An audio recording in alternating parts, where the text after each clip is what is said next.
കേരളത്തിലെ ലത്തീൻ സമുദായം നേരിടുന്ന നീതി നിഷേധത്തിനും ഭരണവർഗ അവഗണനയ്ക്കുമെതിരെ കേരള റീജിയണൽ ലാറ്റിൻ കാത്തലിക് കൗൺസിലിന്റെ നേതൃത്വത്തിൽ ജനജാഗര സദസ്സ് സംഘടിപ്പിച്ചു. കൂനമ്മാവ് പള്ളിയങ്കണത്തിൽ വെച്ച് നടത്തിയ ജനജാഗര സദസ്സിൽ മോൺസിഞ്ഞോർ സെബാസ്റ്റ്യൻ ലൂയിസ് അധ്യക്ഷനായി. കേരളത്തിലെ ലത്തീൻ സമുദായം നേരിടുന്ന നീതി നിഷേധത്തിനും ഭരണവർഗ അവഗണനയ്ക്കുമെതിരെയാണ് കേരള റീജിയണൽ ലാറ്റിൻ കാത്തലിക് കൗൺസിലിന്റെ നേതൃത്വത്തിൽ കൂനമ്മാവ് സെന്റ് ഫിലോമിനാസ് പള്ളിയങ്കണത്തിൽ വെച്ച് ജനജാഗര സദസ്സ് നടത്തിയത്. തൊഴിൽ, വിദ്യാഭ്യാസ, ഭരണ മേഖലകളിൽ സമുദായത്തിന് ലഭിക്കേണ്ട ആനുകൂല്യ നിഷേധങ്ങൾ ഇനി അനുവദിക്കാനാകില്ല എന്ന് വിഷയാവതരണം നടത്തിയ KRLCC secretary reverend doctor Jiju അറക്കത്തറയും KLCCA സംസ്ഥാന പ്രസിഡന്റ് അഡ്വക്കേറ്റ് ഷെറി ജെ തോമസും അഭിപ്രായപ്പെട്ടു. പക്ഷേ 2012 വരെ ഈ രാജ്യം പറഞ്ഞത് അച്ഛന്റെ ജാതി എന്താണോ അതാണ് കുട്ടിയുടെ ജാതി എന്നാണ്. പക്ഷെ 2012 ആയപ്പോഴേക്കും സുപ്രീം കോടതിയിൽ ഒരു കേസിൽ കിഷോർ ഭായ് എന്ന് പറയുന്ന കേസിൽ സുപ്രീം കോടതി പറഞ്ഞു അച്ഛന്റെ ജാതി അമ്മയുടെ ജാതി എന്നല്ല, കുട്ടി ഏതിലാണോ ജനിച്ച് ജീവിച്ചു വരുന്നത് അതാണ് കുട്ടിയുടെ ജാതി.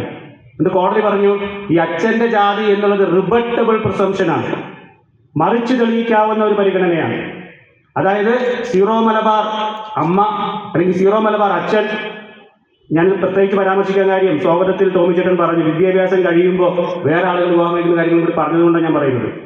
സീറോ മലബാർ അച്ഛന് അപ്പനാണെങ്കിലും ലത്തീൻ കത്തോലിക്ക അമ്മയാണെങ്കിലും അവർ ആ കുട്ടി ജനിച്ച് ജീവിക്കുന്നത് ലത്തീൻ കത്തോലിക്ക ഇടവകയിലാണെങ്കിൽ ആ കുട്ടിയുടെ ജാതി, ആ കുട്ടിയുടെ സമുദായം ലാറ്റിൻ കത്തോലിക്ക ആയിരിക്കും.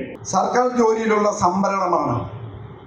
ലത്തീൻ സമുദായത്തിന് 4% സംവരണം ലഭിക്കുമ്പോൾ ആ കഴിഞ്ഞ 10 വർഷക്കാലം 1000 പേരെ വെച്ചിട്ട് നമ്മുടെ സർക്കാർ ഇവിടെ ജോലി കൊടുത്തിട്ടുണ്ടെന്ന് നമ്മൾ അനുമാനിക്കുക പ്രിയപ്പെട്ടവരെ. അങ്ങനെ അനുമാനിക്കുമ്പോൾ ലത്തീൻ സമുദായത്തിലുള്ളവർ 400 പേർക്കാണ് ജോലി കിട്ടുന്നതെങ്കിൽ മുസ്ലിം സമുദായത്തിന്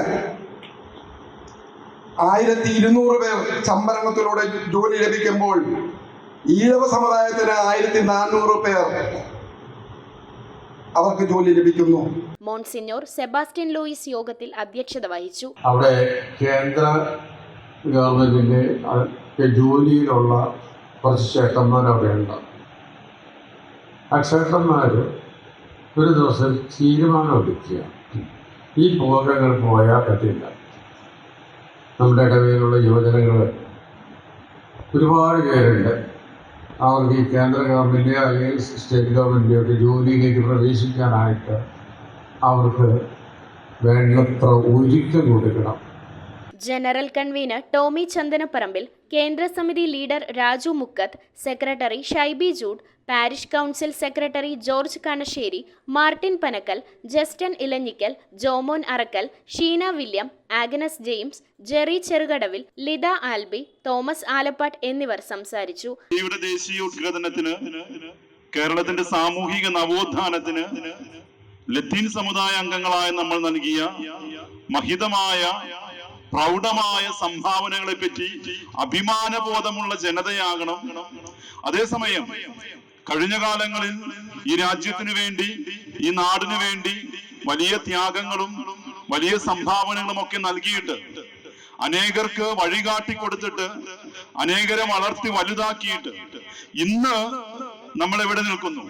ആന്റണി പഴമ്പിള്ളി, വില്യം മുല്ലശ്ശേരി, റോയ് താന്നിക്കപ്പിള്ളി, ജോസി മാളോത്ത്, സായൂജ് കല്ലൂർ, ഷെൽട്ടൻ വട്ടപ്പറമ്പിൽ, ബേബി കല്ലൂർ, സിബി വർഗീസ് എന്നിവർ ജനജാഗര സദസ്സിന് നേതൃത്വം നൽകി. News bureau, Paravur. Kopparambil ayurvedic hospital and research centre. ഉഴിച്ചിൽ, lumbar spondylitis, cervical spondylitis, disc bulging കൊണ്ടുണ്ടാവുന്ന ബുദ്ധിമുട്ടുകൾ എന്നിവ ചികിത്സിക്കാൻ വിദഗ്ധരായ ഡോക്ടർമാർ. Kopparambil ayurvedic hospital and research centre,